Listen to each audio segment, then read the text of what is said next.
Pero sa akin, ang systems loss, crazy. Dahil, bakit ipapataw sa tao yan? Hindi nga nagamit, it's not used, and furthermore, may VAT pa. Nga. Ano ba yun? Doble-doble. Pero ang sabi po kasi ng mga distribution ng electric, paano yan? Kung nawala yun, hindi naman namin kayang karguhin yun at magsasara na lang kami. Yun ang Correct. pananakot nila. Yes. Ang isang possibility yung sinasabi nila na katulad sa ibang bansa na i-subsidize Correct. ng gobyerno. Agree po ba kayo doon? Pinag-usapan namin yun sa Senate na diskusyon, pati computation nun. Hindi naman kalakihan eh.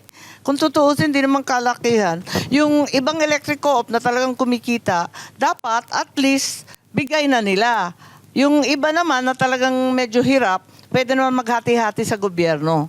So, I think there's a way to do it. Yun nga lang, yung Meralco talaga ang biggest issue dyan, kung ano talaga ang pwedeng gawin. At isa pang kinakatakutan po ay yung dahil nga doon sa law of supply and demand, sa PAC Silica, posible pang lalo pang tumaas. Lalala pa yun. Kasi Lalala pa yun uubusin nila yung... nila. Hihigupin nila lahat ng kuryente. Yeah. Pero kasi yung mga systems loss na yan, to a great extent, kasalanan rin ng ating mga elektriko, bakit hindi sila gumawa ng pansamantala o kaya yung mga plano kung mag-bog down. So, maraming issues dyan na palagay ko, hindi naman dapat ipataw sa tao yan. So, they should find a way, kung gobyerno man yan, maghati-hati ba sa well-earning na mga electric co-op or kung sino ang maghati. Pero I don't think it's fair na babayaran ng tao yung hindi nila ginamit na kuryente plus yung tax doon, yung VAT doon. Tapos may issue pa sila sa solar. Parang Hindi ba gusto yung- nilang kunin. Pati yung hindi ba yung 4-piece, parang meron tayong extrang binabayaran dahil yung mga 4-piece Oo. beneficiaries. That's right. Isa pa yun. Plus. Ang daming plus. Kaya kinakailangan talaga alamin kung ano nangyayari. Pati sa gasolina, kung na-unbundle natin yung sa kuryente, yung mga fees at yung, di ba, panay ang increase ng gasolina, i-increase gasolina at diesel. Pero hindi naman natin alam kung anong dahilan ng pag-increase. Bakit sa ibang bansa, yung dagdag is only what? Is only like 20-30%. Halos di nga nila nararamdaman eh. Bakit tayo umabot yung diesel from 42 pesos naging 137? Dapat paliwanag naman yun. Bakit na lang biglang nagising na lang tayo, 137 na, tama ba yun? Tapos, tama pa nun, nung lumiyab yung gera, Marso, di ba? That was February 28, Marso. Kasagsagan pa naman ng pagtatanim at anihan. Naku, sabi ko, ano ba ito? Paano ba to? Eto na yung ani. Yung iba naman, sabi ko, ang gulo talaga wala nang krudo. Yung mangga sa amin, sa Ilocos, nalalaglag na lang yung mga mangga, walang kumukuha. Wala naman daw silang pambayad ng krudo na i-truck sa Maynila. Sayang, nakakaiyak eh. Hindi kaya nasasakop na kaya tayo ng sindikato, Senator Ryan? Isa pa yon. Anong klaseng sindikato? Diyan sa pagtaas ng mga gasolina na yan. Mga impacto. Ayan naman. Talaga naman, naglipara na naman yung impacto. Yun na nga dapat alamin eh, kung ano ba talagang nangyayari. Isa na lang kasi yung refinery natin dati, 3.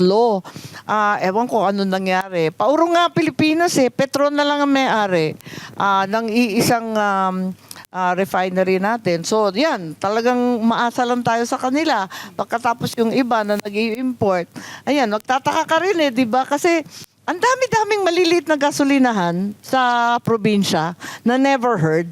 Siguradong smuggled yun eh. Di ba? Magtataka ka talaga eh. Ang dami-dami na never heard, di ba? Yung mga pangalan nila na... Lalo dyan, ma'am, sa may, anong tawag dito, sa sa taas nyo? Ng Ilocos? Hindi, yung Cordillera, Cagayan. Oh, yeah. Sa amin, ang dami. Dami dun eh, maliliit.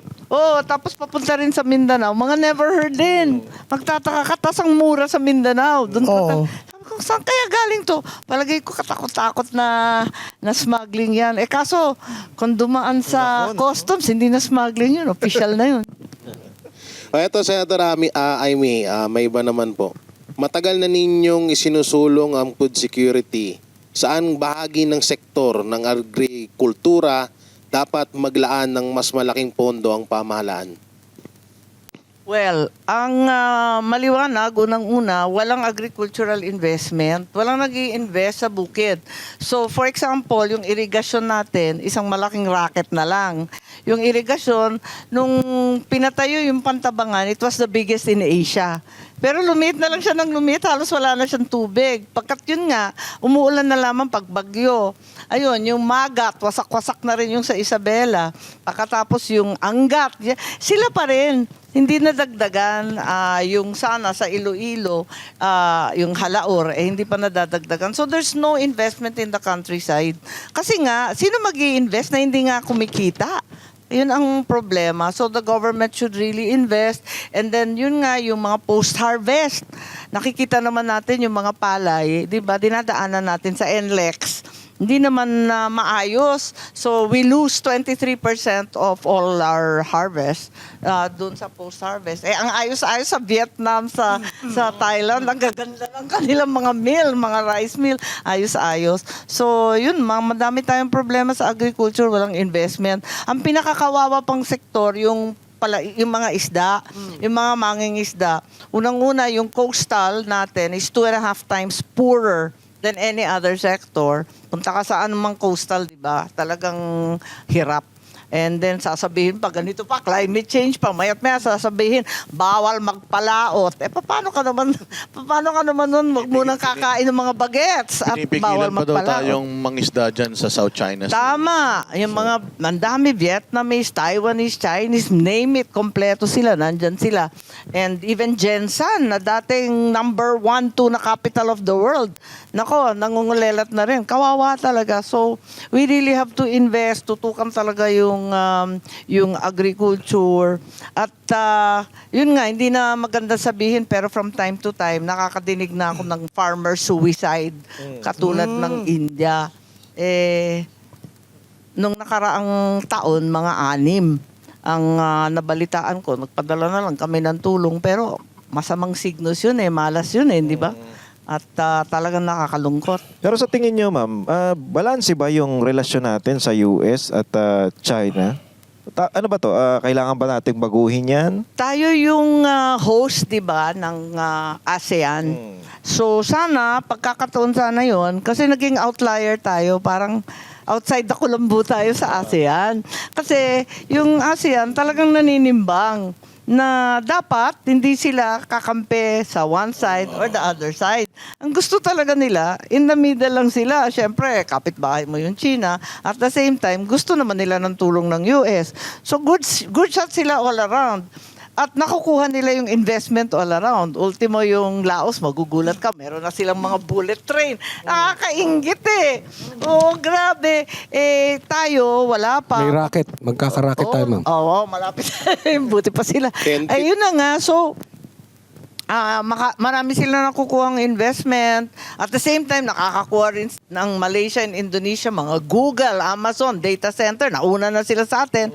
So, ang sa kanila, huwag tayong masyadong kakampi sa US kasi parang dinadala natin yung gera ng US at saka ng China sa ASEAN.